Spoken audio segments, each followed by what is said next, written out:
MS is like a common neurological disease that affects thousands upon thousands in Canada. Everyone has a protective myelin sheath that protects our nerves, which is much like the rubber coating around an electrical cord.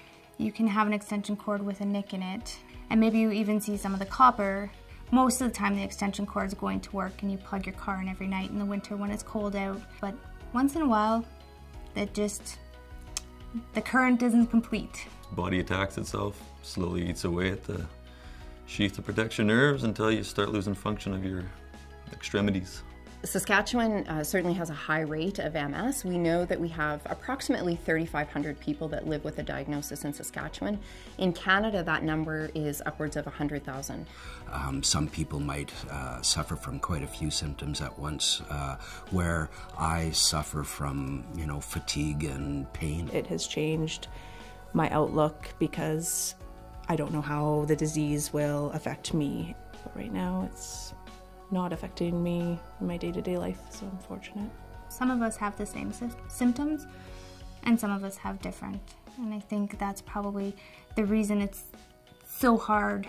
My feet, years ago, started just tingling and wouldn't stop for about a week. And then 5 years, I guess, later after that, started happening again, but this time with a dull, numb and weakening feeling, getting shakes out of nowhere, a little blurry vision even.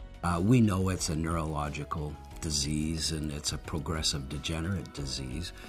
And MS affects people so differently, which is one of the most frustrating things about the disease. So people are most often diagnosed between the ages of 15 and 40 years of age when families, careers, and essentially lives are being built. So you can imagine the frustration and the uncertainty. When I was first diagnosed, it was very, very difficult, stressful. I was mad. I had a bunch of emotions, and it was a very hard time.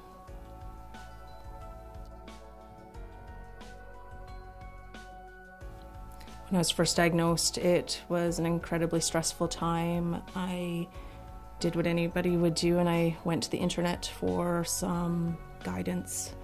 And that's where I found the MS Society of Saskatchewan. In Saskatchewan, we have 17 communities across the province that offer support groups for people that are living with a diagnosis of MS or affected by MS.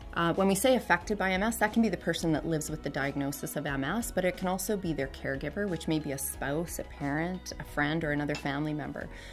Education and information are absolutely tools that empower people to take control over their disease.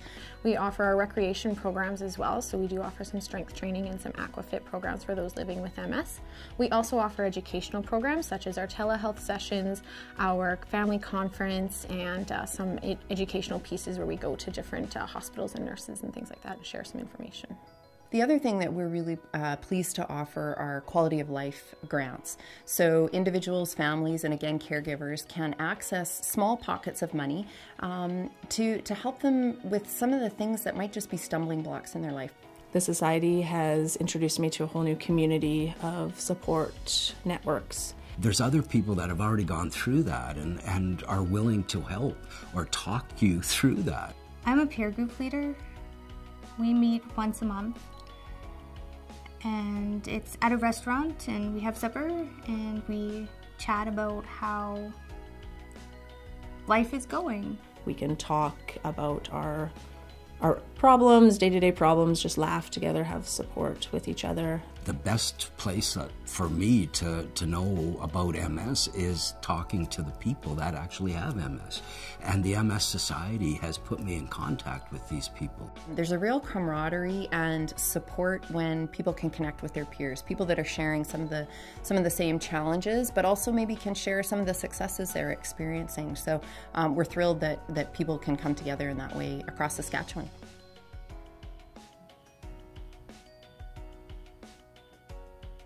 A day at K+S MS Bike Tour is like no other. The enthusiasm, the excitement, the positive atmosphere is literally contagious. I loved every minute of it. It was a high energy event. It was so well run, and you could just feel that the people that were there were very, very committed to the cause. The people are amazing. There's beautiful scenery. We get together as a big group, the volunteers, the staff, everybody's so welcoming. It's a super fun time, gives you the excuse to go up to Waskesiu, or if you're doing the Regina, the Moose Jaw bike ride.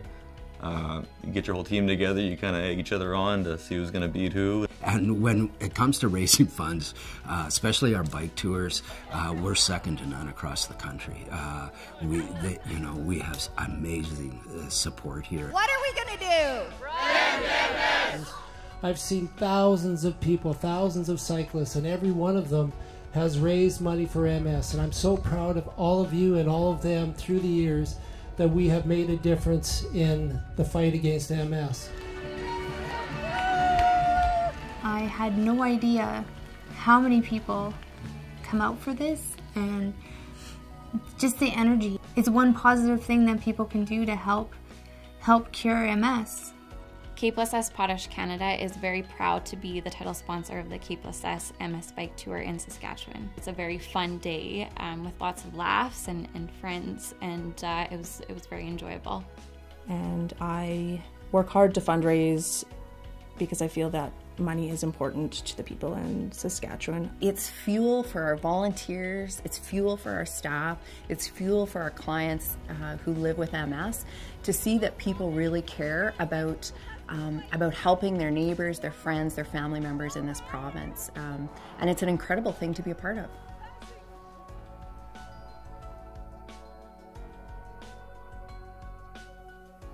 I think it's important that the money goes towards research and finding a cure, because ultimately that's what's going to end MS.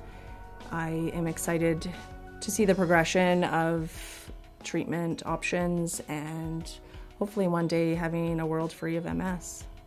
It's amazing the drug treatments that are out there, and for people to start something sooner rather than later and help manage their symptoms and the disease progression.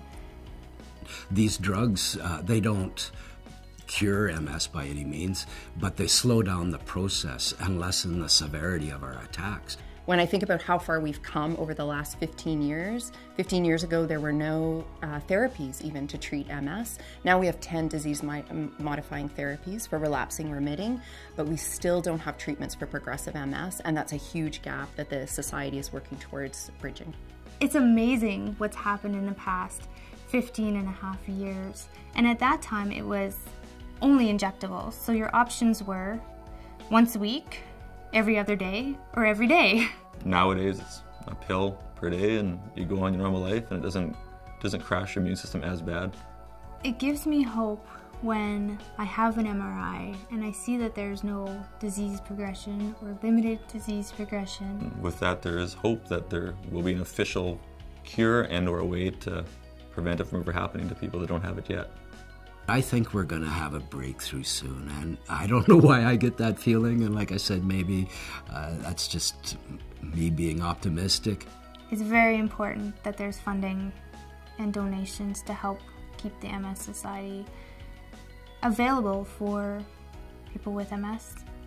The more money that is raised, the more we can put into research and helping those that already have it. We can end MS. We need your help. Please donate. Your efforts are paying off, and they're making a huge difference in people's lives with MS. And for that, I am truly thankful.